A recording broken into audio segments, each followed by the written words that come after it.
So for the next version, I picked up this thin aluminum flat stock at Menards. I think it was like $4 for a short length of it. So I'm going to bend and cut this to length. And this little technique of using the housing with it seems to work out really well.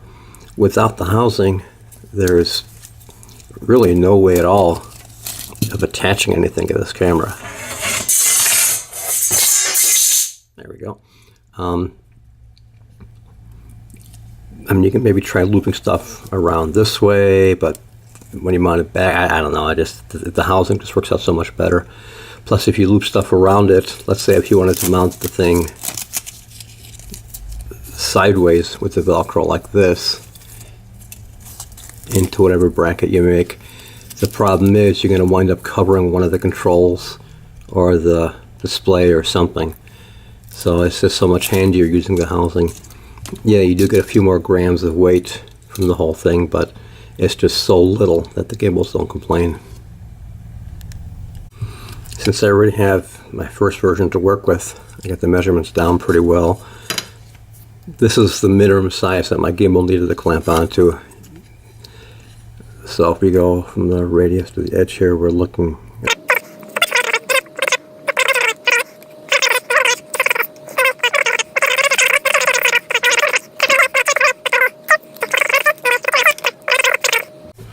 okay, I'm lazy and I lack a lot of the right tools, so I just score this with the Dremel, and once you score it, you can just take it and whoop, you can take it and snap it, and that saves cutting through the whole thing.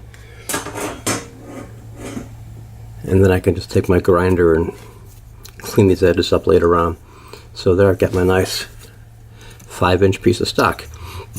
Now I gotta figure out where the bends are gonna go. And then I'm just going to put it in a clamp and bend it.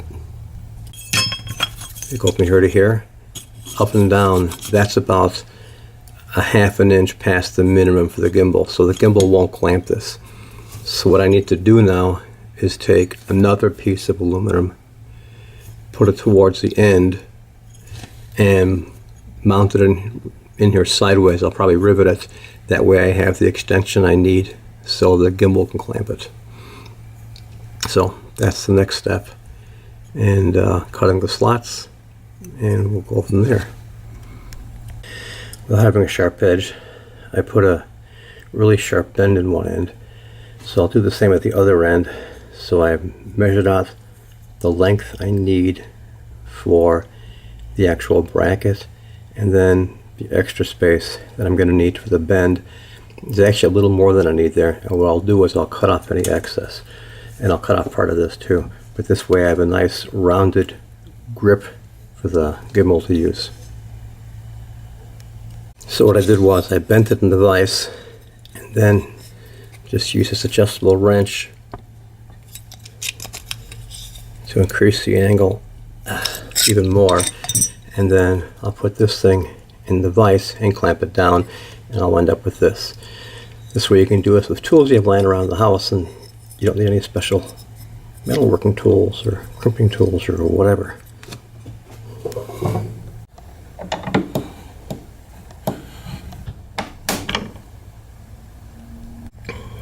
I've scored pretty deeply with my Dremel here. So now I'm going to take a pair of needle nose. I'll snap these off, and I'll have my brace finished.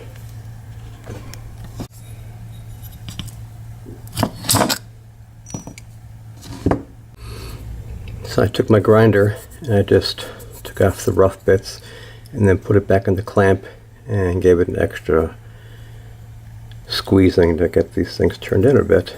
So this will actually work out really well. And I should get rid of that stupid decal too. I'm going to use a couple of popper bits to hold this in place. So I kind of have to figure out where I'm going to put them. And I'm thinking crossways will be the sturdiest.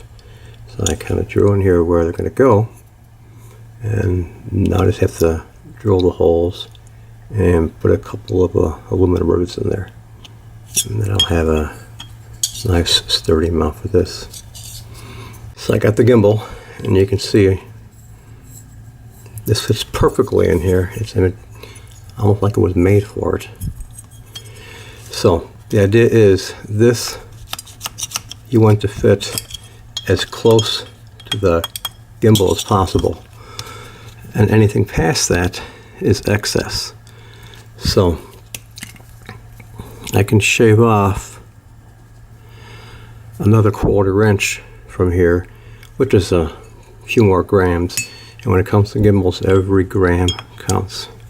And looking at this, I can see I've got a little bit of excess on the end, which I kind of counted on. It's easier to remove excess material than it is to add new material.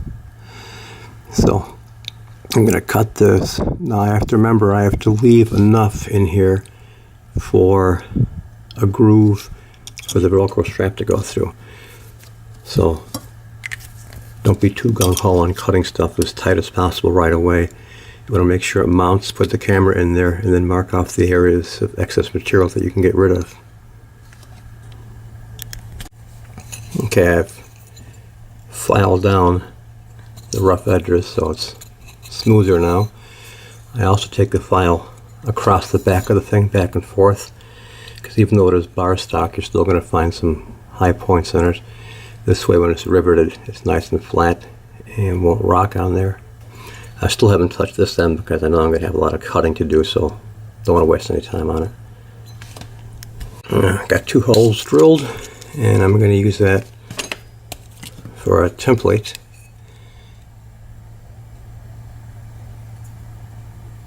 To drill the other ones. Now, of course, I have to make sure this thing is parallel, so I'll do that in a second. Then I'll make sure the holes are in the right place and drill away.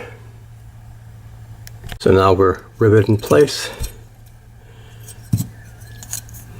Next step is to cut the slots for the Velcro with a Dremel. So I want to put the camera back in this little clip. So that's how it usually mounts in there, no big deal. But what we want to do is slide the Velcro through here, and I always put the smooth end against the camera.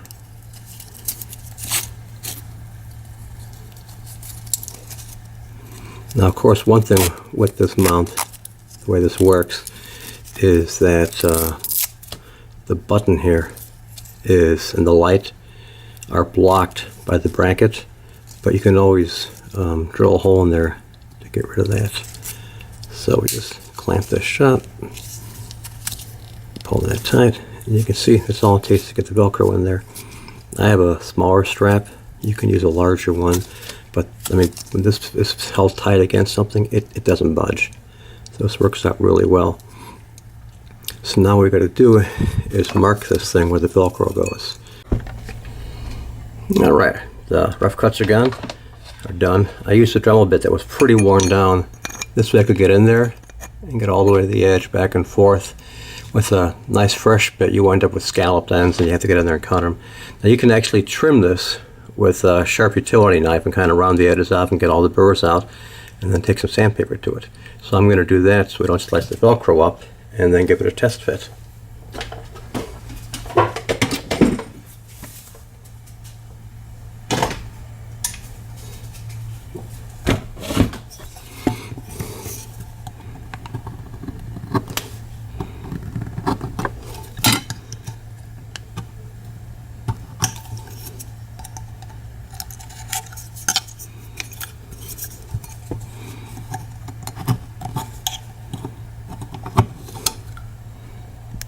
I'm done with that. The next thing I want to do is take a piece of really fine sandpaper. Alright, so you want to take this strip and put it inside of here, and then what we're going to do is just go back and forth.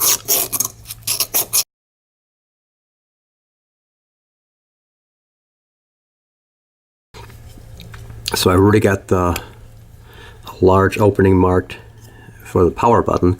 This way I can get my finger in there. And next I have to do an opening for the light, which should be right about here. Yeah, kind of eyeball the whole thing. I mean, it usually seems to work out well. So the final result, one, I don't think I've ever had a Dremel wheel worn down that small without breaking, so that's pretty cool. From the back, the button is easily accessible, even from my big thumb.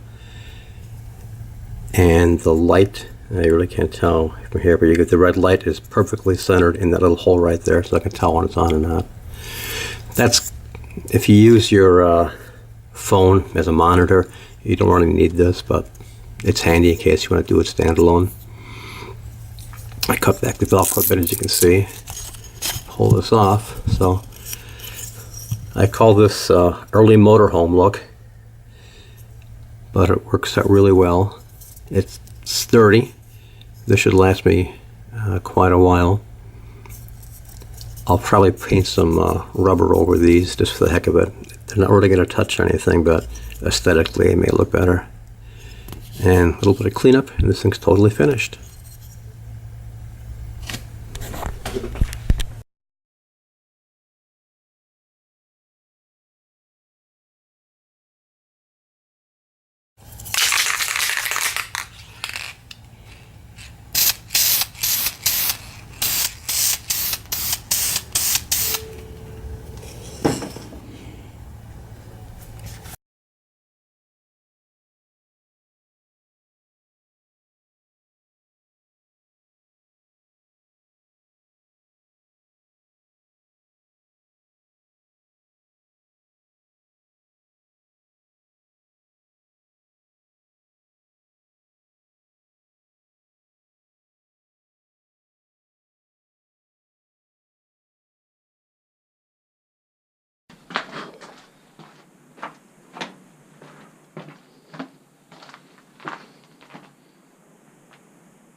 Blinding me.